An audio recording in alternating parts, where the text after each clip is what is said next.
So, hi everyone. Welcome to your HRpower Pod for the HR Power Up community. Today with me, I have a friend of mine that I known for almost 10 years.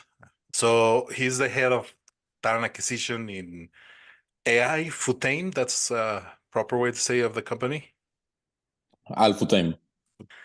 He's been working in Dubai for almost 6, 7 years. Almost 7 years, yeah. Going through the Almost. sixth one. And he has worked in important companies such as Boeing and Adidas as well. Just to name a few, he has already at the same time almost 6, 7 years heading the talent acquisition position in the companies that he's been. So with me, Rodrigo Gil. Welcome, my Thank, friend. Nice to see you. It's been a long while. I know. Thank you very much. Thanks, my friend. It's a real pleasure being here with you. Super happy to be part of the podcast and looking forward to the conversation. So hopefully you like it. Great. So talk to us a little bit. How did you get to Dubai, my friend? How did your career get you all the way there? How somebody from Mexico end up in Dubai and being successful as well at the same time? Tell us a little bit about it. Yeah, absolutely. So it's a little bit of my this part of my personality that doesn't allow me to say no. So it was back in 2017, if I'm not mistaken, when I was working for Adidas in Panama. So I was the director for talent acquisition for Latin America. And one of my peers for the region here that they call emerging markets, being headed from Dubai, moved to a different role. So my manager back then, the global vice president for talent acquisition in Adidas, just asked me, "Hey Rod, would you be open to move to Dubai?" And I said yes. And eight weeks later, I was already here, relocated, moved to a new position, to an entire new country, a country that it was my second time to visit. And the rest is history. It was just like, yeah, why not? I didn't ask more. I didn't know much about the culture. I didn't know much about the weather. All I knew is that whenever you're mobile and whenever you say yes to opportunities that come in front of you without much hesitation, you will have a lot of fun. So that was kind of my mantra, and it happened. I've been having a lot of fun in the country. I love where I live. I've loved the companies that I have collaborated with, and it's been a great journey. But yeah, to answer your question, it's like how I ended up here. It's this difficulty that I have to say no. Yeah, and like you just said, a mantra that and having that mindset of having fun doing your job that makes you advance, right? Yeah, absolutely. I think that's very important. A lot of people underestimate it, but it is not that I don't take it seriously. I actually take it like super seriously. But I even tell my teams, like, if no matter what we achieve, if I look back and I don't see you smiling or laughing, I will feel I failed. That to me is super important and makes a huge difference on the impact that you make in the organization with the people that are around you, even to yourself in terms of mental health and balance. Because to be completely honest, I don't believe in work-life balance. I don't think that work-life balance is something that can be standardized. To me, work-life balance is a personal choice, right? So it is not that I am willing to work only 9 to 5 and that's it. No. I work a lot, but that doesn't mean that I don't have a lot of fun. And that also helps me go through stressful situations. So yeah, it's you're right. It's a mindset. And how that work changing cultures? How was your experience changing cultures, especially going from Mexico to Panama and then going to Dubai? How the difference? How you felt that difference? What were the challenges that you got? So actually, that step in the middle between Mexico and Dubai, which was Panama, it helped me a lot to adapt to the new challenges. Panama is a country with a lot of diversity, mainly in the business front. So they have regulations that allow the regional headquarters for global companies to be established there without paying taxes, and the same their for their expats. So what that meant to me was to be exposed to a diversity that I wasn't exposed before. So all of a sudden you start working every single day in the same office with, I don't know, you name it, 5, 10 different nationalities all the time. Even though it's a Spanish speaking country, many of my colleagues didn't speak Spanish. So that kind of prepared me very well. Despite that, it's still Latin America. So it was very similar to our culture, not much of a shock there. But the diversity that I encountered was completely new. So you have to be way more aware of how you approach people, right? Because people will not be receiving the same way that you behave from different cultures. So it goes from your level of energy, how expressive you are, how you come across on offering help, how you come across on stating your point of view, etc. So that was a really cool experience to learn that. But then when I moved to Dubai, that diversity was absolutely nothing. Just for you to have an idea, the UAE is composed by 87% of expats. So only 13% of the population are Emiratis, are locals. And the rest, we're coming from many different parts of the world. So you go from Panama interacting with 5, 10 different nationalities to interacting with 40, 70 different nationalities, different accents. Oh my God, the journeys that I had in the taxis, they were hilarious because I didn't understand anything. Like I was like, I didn't know that was English. So I was like, yes, yes. And me just saying yes and ending up on somewhere strange, like super crazy. So having to improve your English, having to improve your again your awareness of different cultures, and then the awareness of the culture here in the Middle East. There are a lot of stigmas on how the culture here is, right? In terms of the how conservative they are, how the differences between how open we are in Latin America, how expressive we are versus here. And I was super lucky to experience a massive change in the culture there. So now all over the world, it's very well known the Ramadan, for example, the Ramadan festivities. When I recently moved here, I wasn't very familiar with what Ramadan was. So all of a sudden, 1 month of the year, you can't eat outside home, right, during the day. There are no restaurants. If you get caught drinking water or eating food, you get fined. Crazy stuff, right? That you never realize that you can't hold hands with your partner, etc. So that was my initial welcome to the country.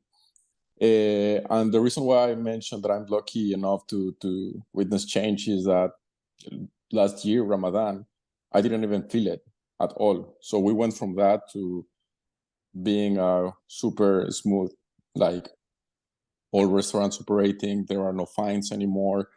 You can do whatever you want. entertainment is on. It's a complete change.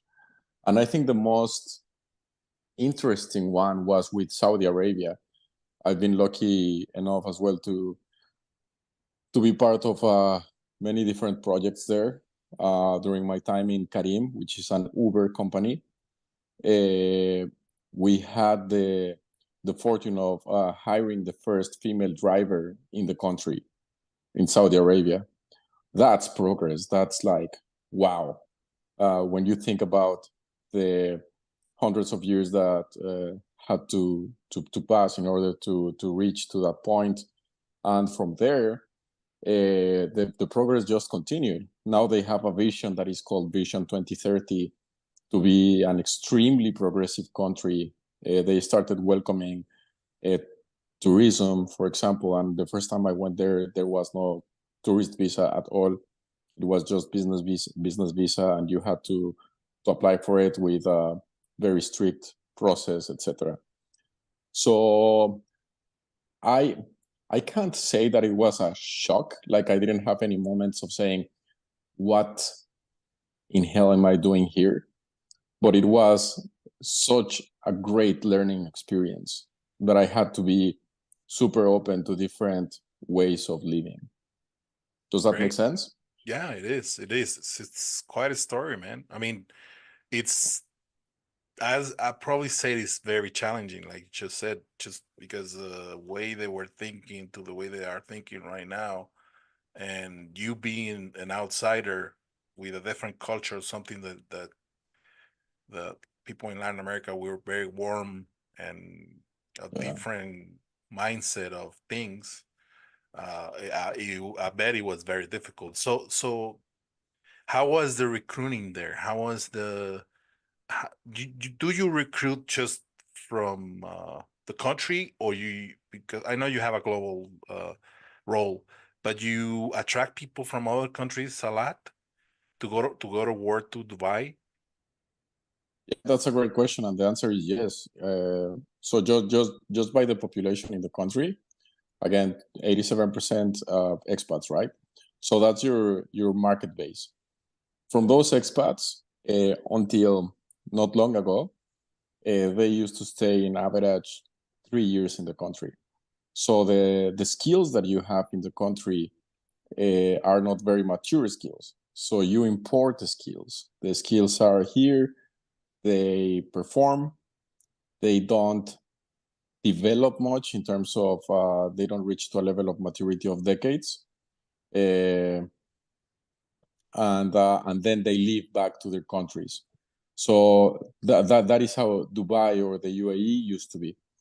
Now they have implemented different strategies, just like something that is called the golden visa, where you can have a visa for 10 years and you can stay in the country for 10 years.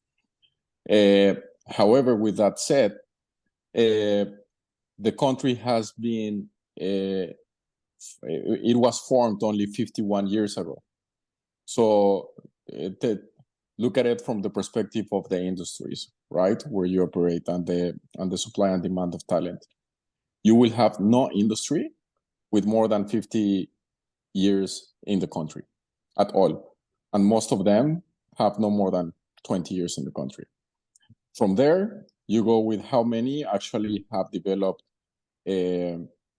national skills, meaning how many universities have offered the topics to develop them. The most common trend 2 decades ago in the country was for the old generations to go and study abroad.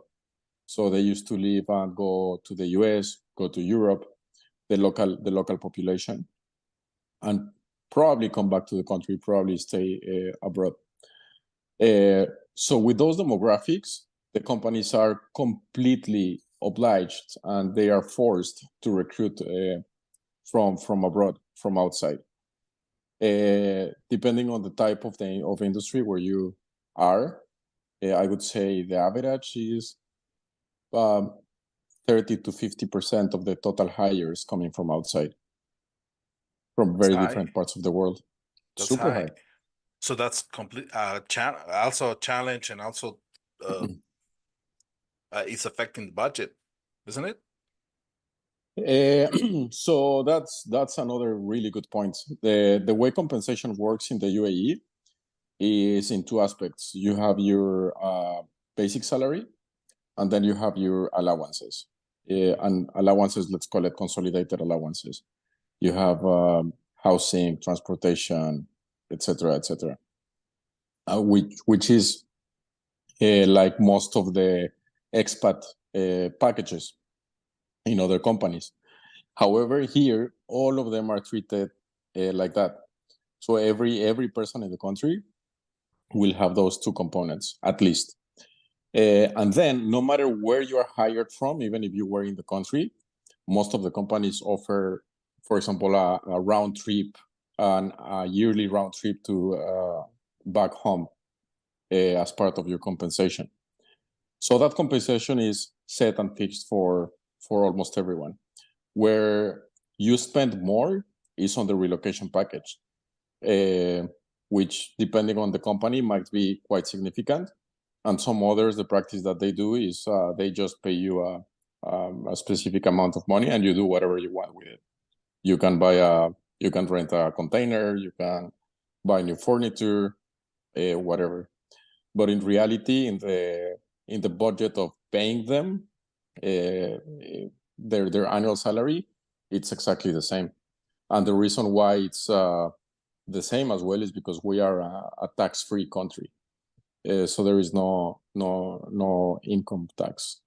So it's very attractive, to be honest. And that's how the candidates see it. I mean, do you guys obviously changing jobs is difficult. Changing countries is, I think, more challenging. So how you attract your candidates, how you convince them to go to Dubai? I mean, probably somebody from, I'll say something challenging, but I probably think somebody from US or somebody from Correct. I don't know, a high country in Europe. How you attract those individuals? The most challenging one is actually US. US is probably the most difficult to attract, and for them to stay, they find it quite difficult. And again, I'm generalizing. It's not the rule for everyone, but I have found it quite difficult. And the reason why is in two folds. The first one, they don't care if it's tax free, because they anyways have to pay taxes. So it's not that convenient, right? That perk doesn't apply for them. And the second one is cultural. The way they perceive the region is different to other parts of the world, which is changing. The government is making a lot of efforts to go away from from the perception that is normally that other countries have. But actually, believe it or not, from Europe, it's quite easy to attract people, because they do enjoy the tax-free environment. They don't have to pay taxes back home if they work outside their country, and it's better known the lifestyle that you can have in the UAE.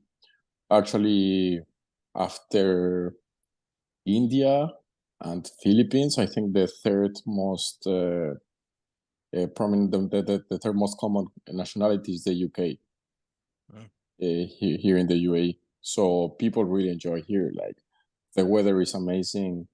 10 months of the year, you have a lot of things to do. You have the beach. You have you can travel back home in 5 hours. You are there. It's super easy to access. So they have people already here that they know. So their friends, family, etc. So those ones are easier to attract. Apart from the US, I would say probably, countries like, no, actually, it's not that hard, man, to be honest. Not anymore. I don't know. And It's quite easy. how's the Latin America community there? It's growing. It's growing. I used to be quite exotic back then. Not anymore.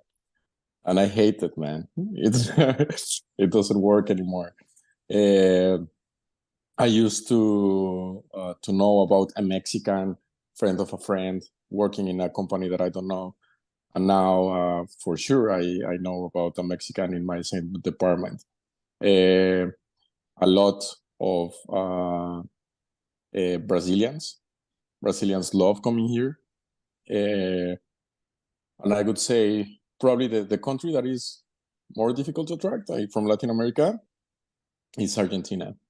I don't know why they don't like leaving their country. It's just not in their blood for most of them.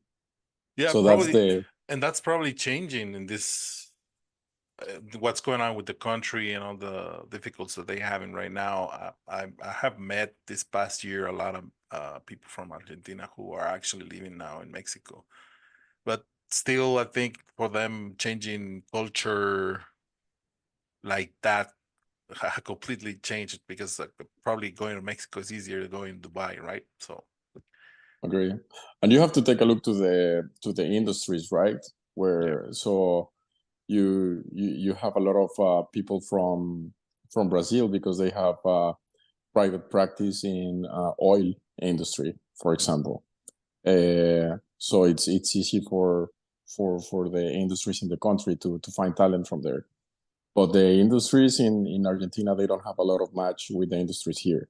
So it's also not very prominent. Mexico is also hard to attract.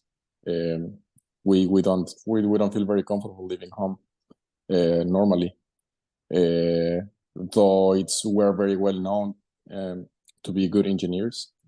That's really good. Now that I'm in automotive, for example, it's very well known. Or I worked for defense for the country the last 1.5 years. Mexico has quite of a good reputation on science, on development, which is great.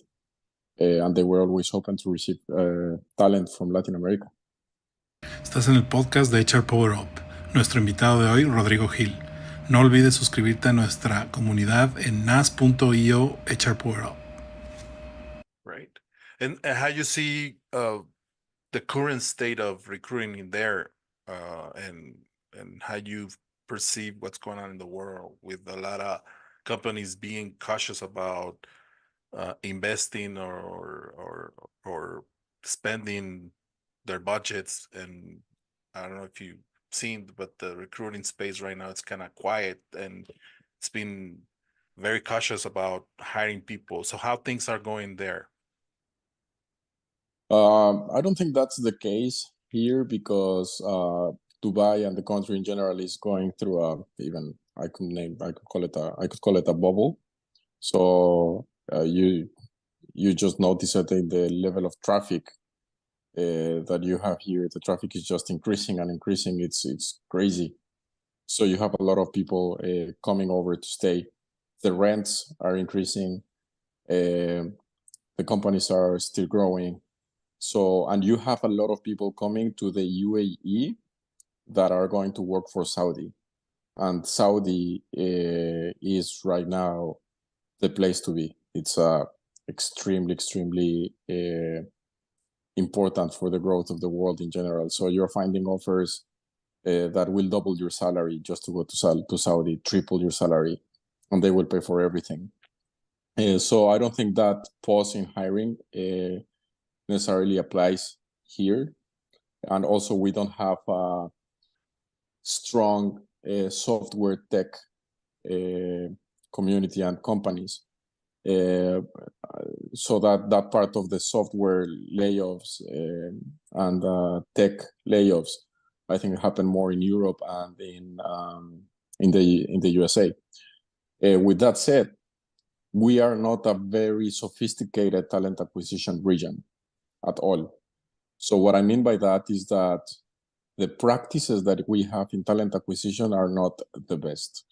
And you also don't find the best and the most sophisticated applicants as well. Let me give you some examples.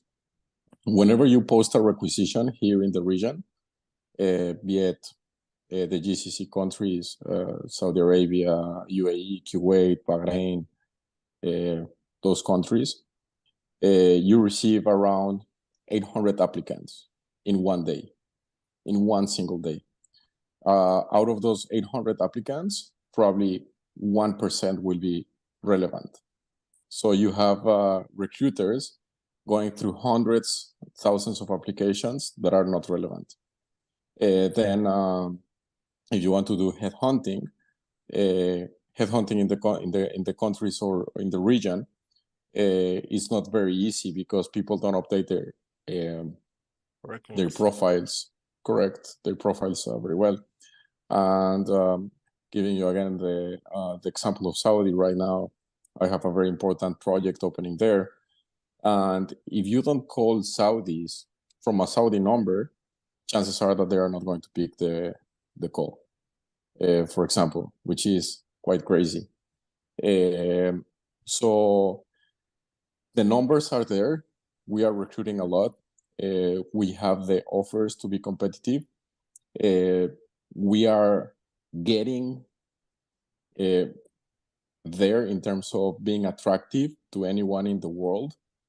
But we still lack some practices in terms of candidate experience, in terms of talent acquisition, marketing, campaigns, etc. That's still a little bit lagging behind. So you think that branding and the companies will have to invest a little bit about what they are inside, right? The how you call this, which is that was something that I did a lot. Again, it's part of branding, right? It's branding, how you brand your company, how you brand that experience, and the whole possibilities of being in those companies, right? Yeah, I think you're spot on. You have to change internally in the organization if you want to attract the best in the world. So we are aiming to attract the best in the world, but the candidate and the employee experience are not the best. So we're still, depending on where you work, right? If it's a global company, chances are that you are going to get a global standard experience, right, as employee. However, in the more local or more conservative organizations, there is still this evolution to be made in terms of focusing not only on compensation, but in the overall culture. And how it also applies to talent acquisition is that you don't have highly engaged and professional hiring managers. So the interviews, sometimes what I've seen are like, how did you become a manager? Like, that's crazy. How you dare to ask those questions? How you dare to ask to offer that experience? And they don't realize that they are representing a brand, right? And that they are representing a company.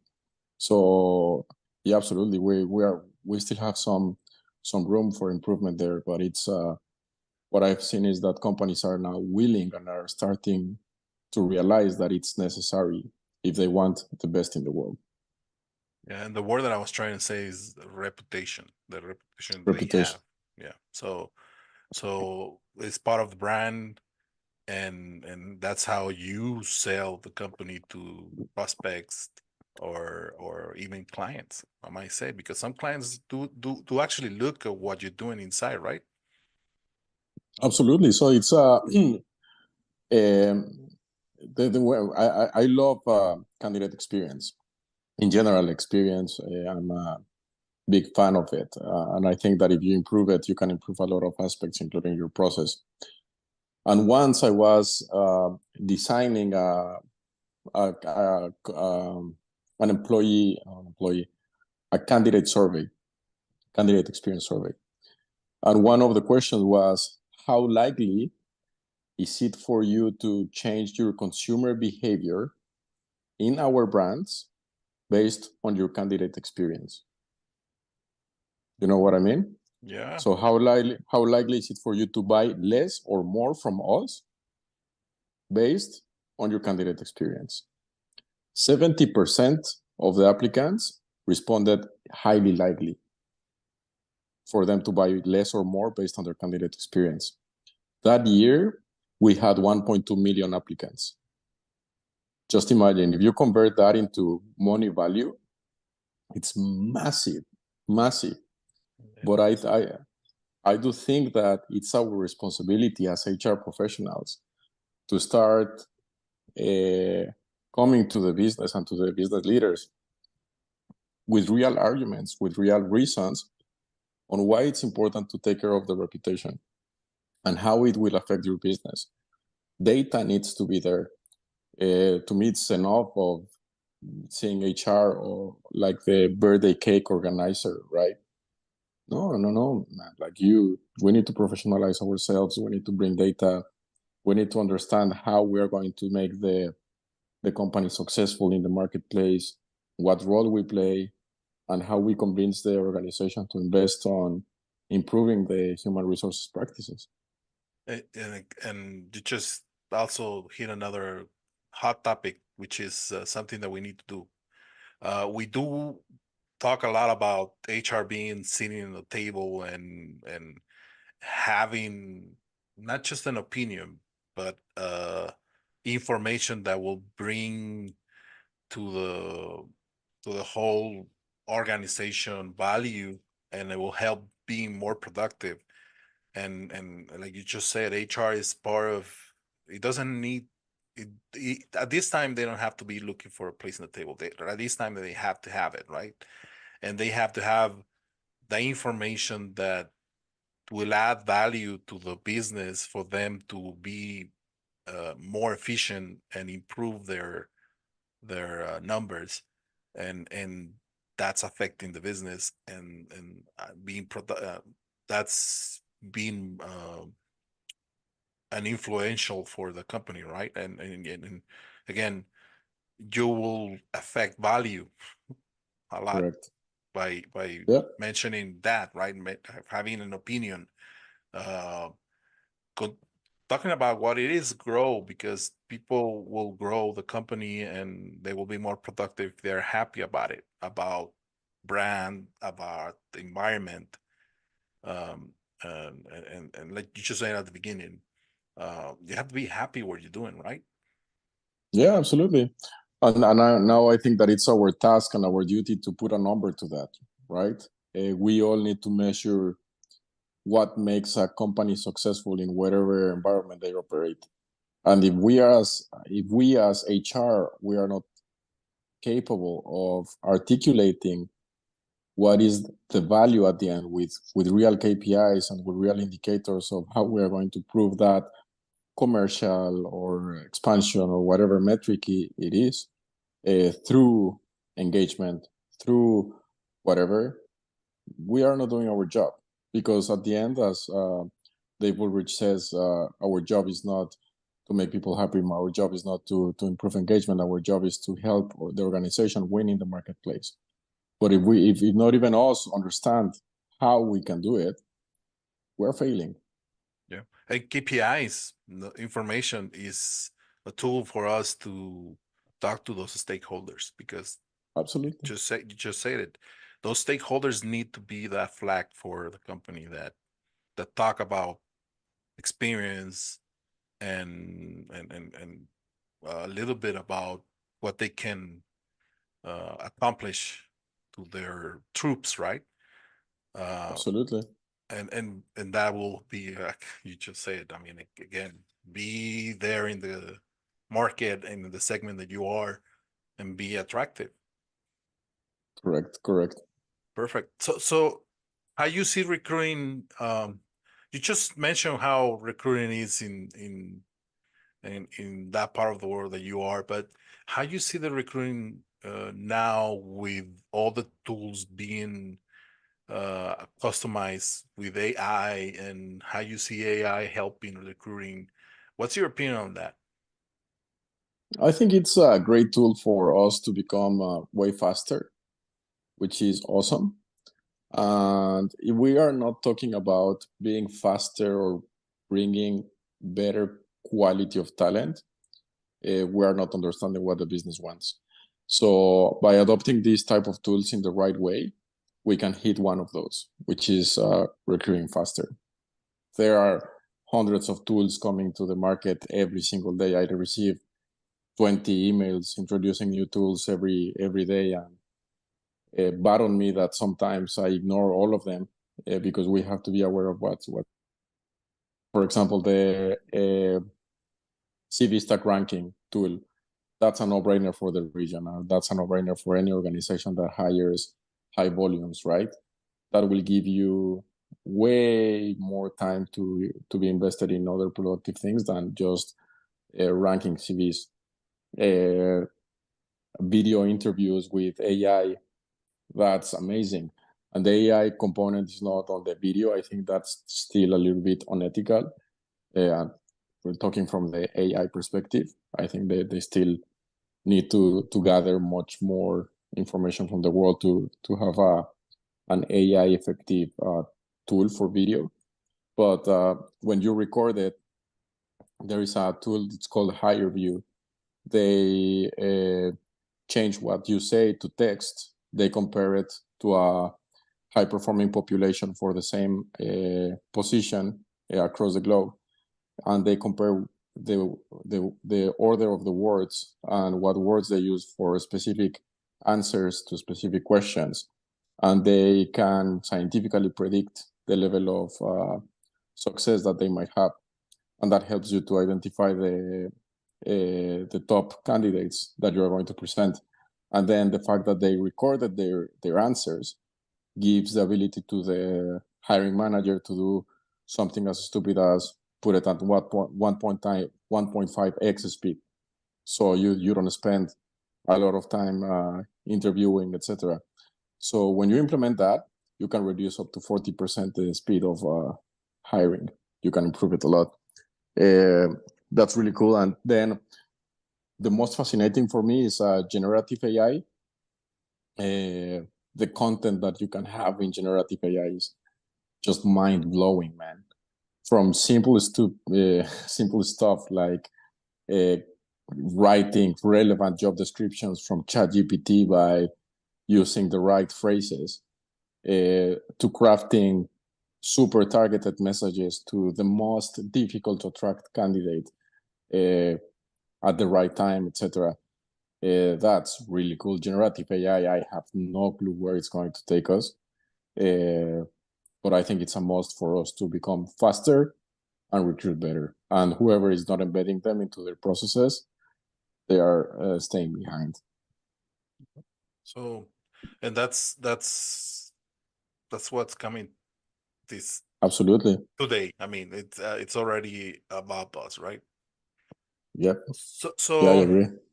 So how you see this year, how you see recruiting or HR moving forward, uh, uh, not just in Dubai, but how you see HR and recruiting moving forward in this year or next, which is, and I was having this conversation with a peer of us. Half of the world will be changing leaderships, and a lot of people are kind of being cautious about things. So how you see that going on right now in the world? What's your thoughts? I think that in the next two years, it's about data. We are now very well equipped, and we have all the tools to gather relevant data and start creating meaningful insights. When you create meaningful insights crafted and oriented to improve the experience of the colleagues or employees, is when you start creating a huge difference. And when I mean experiences, it might mean retention experiences, learning experiences, recruiting experiences. When all of a sudden you have enough data to proactively tell one of your employees, hey, you know what? I think that you're ready for your next move. I found these 3 positions that are open in the organization that you might be interested in.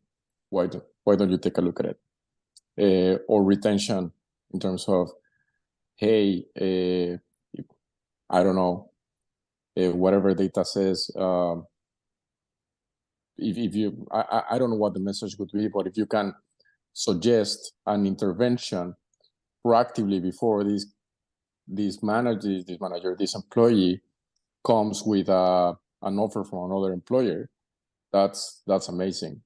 And I think that in the next 2 years, it will be the time for us to start using those data in order to create meaningful experiences.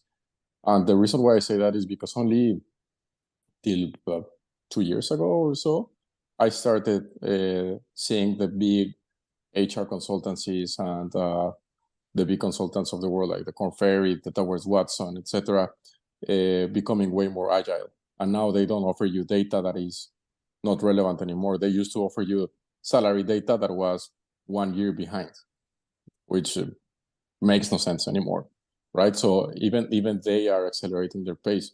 If we are smart enough to take that fresh data combined with AI, combined with LinkedIn Recruiter, LinkedIn Talent Insights, and the data that you have about your own employees, you are going to be able to make a difference in the next 2 years. Make a difference. You just said it.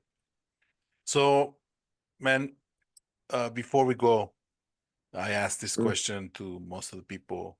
So what are you reading, or what podcasts are you hearing that you can recommend the community who would be and are hearing us right now?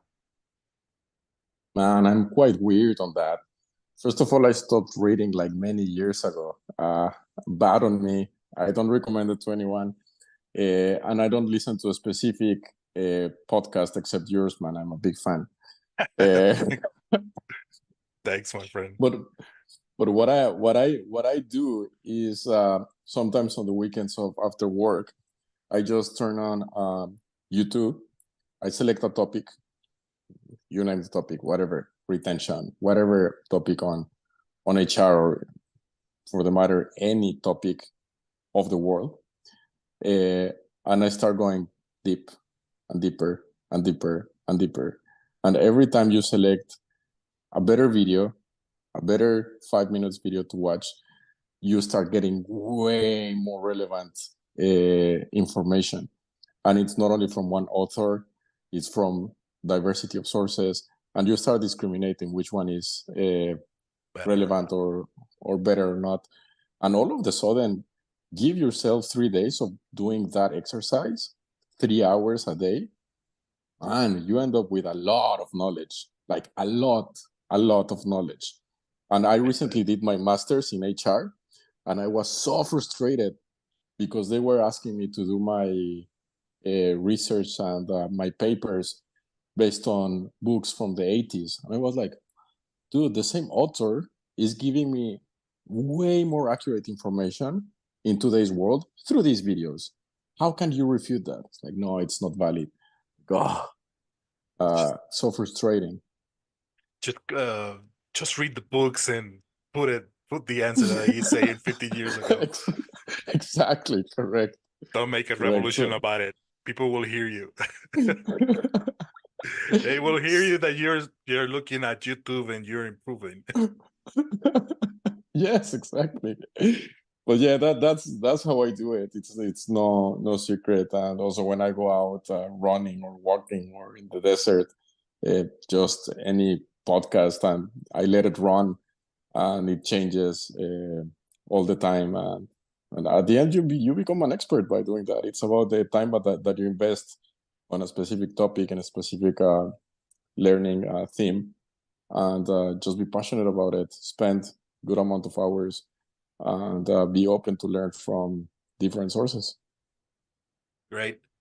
My friend, it was a great conversation and a lot of insights, and learn a little bit more about what's going on there in the world.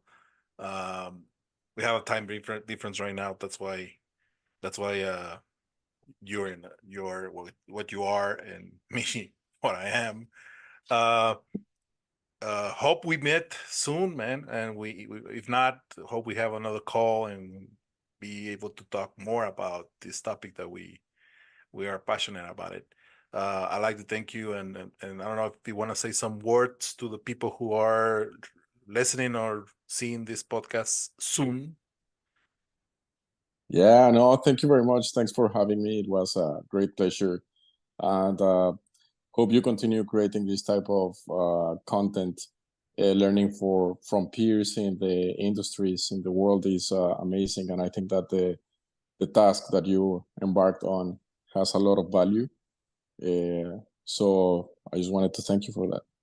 Great. So thank you, everyone. We'll see you in the next chapter. Rodrigo, thank you again. It's a pleasure to talk to you as always. Hope we can see each other soon. So everyone, like I said, we have our channels in Facebook and LinkedIn. We have our community there, so please subscribe. We also have a membership that you'll be able to see as well, either on Facebook or LinkedIn. Uh, Look at it. You will find important content and learning experiences that will help you to your career. So thank you, everyone. Thanks, Rod. See you. Have a good one. Cheers.